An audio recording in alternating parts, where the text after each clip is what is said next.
Evladını istiyoruz siz. Evladını istiyoruz, evladı değil. Vermedik evladı. Benim çıktıkları götürdüler. Var mısınız? Var mısınız? Evlatlarımızı Evladlarımız gelse biz ikine sıcak boşantılarız. Ben evladımı istiyorum.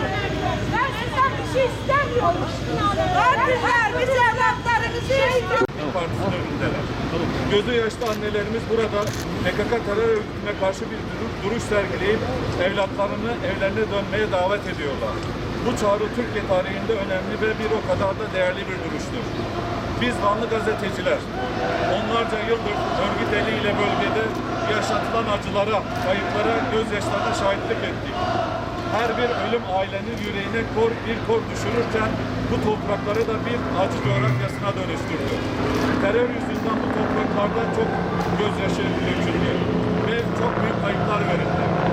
Analarımızın kıymetli mücadelesine bizler de ortak olarak onların yanında olduğumuzu göstermek istedik.